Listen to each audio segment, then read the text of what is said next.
the sixth week of Easter, we're looking at a continuation of what's known as the Farewell Discourse from the book of John in the 14th chapter. This time, we're listening to a response John gave to a question asked by Judas, not Iscariot, but someone else. And the Bible makes it clear that it's someone. Judas Iscariot has already left. So he's asked, how do we know? How will we have a sense of this? And Jesus talks about love and peace. And he continues on the same theme as we looked at last week, that my people know me. They know my voice.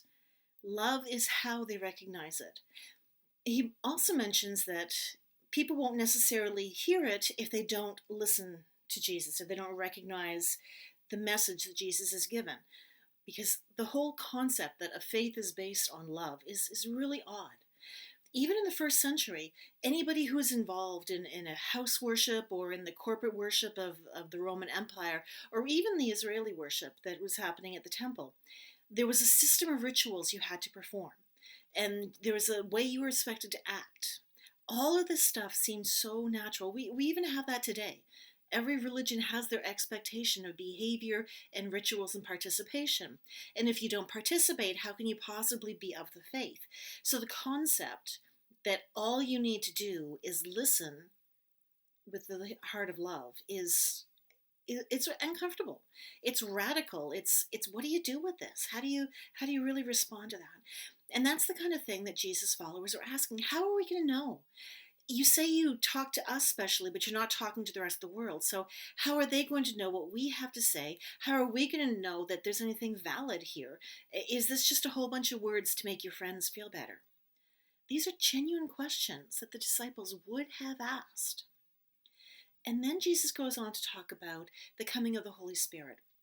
Now, this is one of the fullest explanations, the fullest identifications of the Holy Spirit outside of that reading in the second book of Acts when the Spirit comes and there's fire, and we do it in Pentecost every year.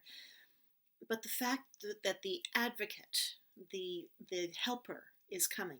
And by helper, the Greek in there means challenger, the one who is going to stand up for you, the one who is going to push you to do more. This is not just like some housekeeping friend who's going to take care of the dirty work. This is someone who's going to make you do the work for you and make you do the work for the rest of the community. That's who the Holy Spirit was, they envisioned. That's what they understood. And Jesus was trying to explain to them that God and I are one. The Father and I are one. I will go back to the Father, and the coming that is expected is the Holy Spirit. And the Holy Spirit will never leave you. And the physicality of Jesus being limiting is not an issue with the Spirit, because the Spirit has no body form. This is something that is accessible to everybody. As long as we have love in our hearts and understand Jesus' message, the Holy Spirit is going to continue leading us down the trail, wherever we need to go, whatever we need to do. The Holy Spirit will keep reminding us, teaching us, bringing out the whole concept of this crazy thing we're doing as followers of Christ's simple message to love each other. And then he says something really, really interesting. He says, the peace I bring is different from the peace the world expects, or the peace the governments have. Now, in the context of first century, of course, he's talking about the Pax Romana, that was basically a myth that the Romans told themselves about how wonderful their nation was, their empire was, that they had peace from corner to corner. Well, that's not the case. There was uprisings, there was fight. I mean, the Hebrew people alone were constantly challenging the Roman authority. It's not that they were the only upstarts. And there was people all around the borders. They were constantly fighting. At this point in time, there would have been huge issues in Britannia, other issues in Germania, down into Egypt, over where the Persians were. All of these lands were not quiet. It's kind of like analogous today with the Americans saying, we're the best country in the world and that everybody wants to be us, and yet there's a whole lot of people fighting against that assumption, and the Americans can't figure out why, because they're the best, right? Not most Americans have kind of seen through that, but a lot of Americans buy into it, and it's exported throughout. That's kind of what the Pax Romana was. It was this exported assumption that whatever the American cultural establishment or political establishment wanted, it would be there, just like the Roman political establishment and the culture. It was out there, and that was what everybody wanted. Whether that was true or not was immaterial to those who bought into it. So Jesus is saying that kind of peace, that superficial, homogenous, forced kind of peace, is not the peace I bring.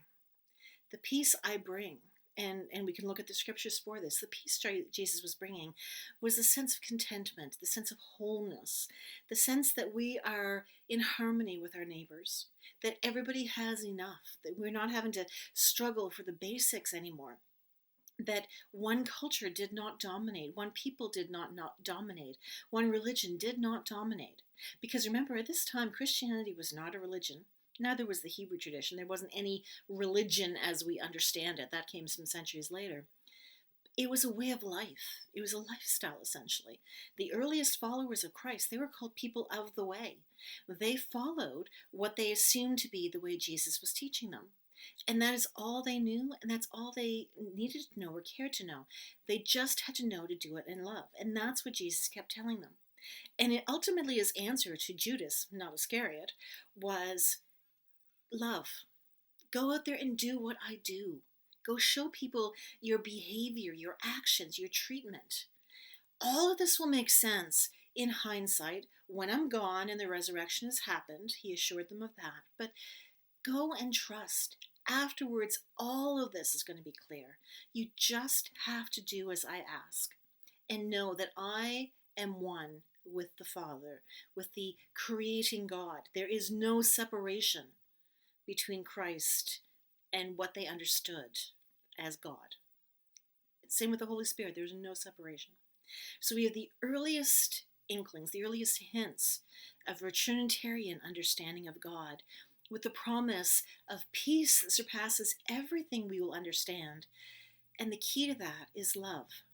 So simple, so challenging, so honest, and such a possible thing that we can be part of. It doesn't have to be just something that's done by a minute group of people. It is something that everybody has access to. When Jesus says, only my followers will hear my voice and understanding, he's not closing the door and saying there can't be more followers. He's saying that as you grow, this message is going to make more sense to more people. But you've got to do the work. You've got to share it. The Holy Spirit that I'm leaving you with is going to help that so it can move along. That this tradition we have, this faith, this following, this belief is not contingent on a physical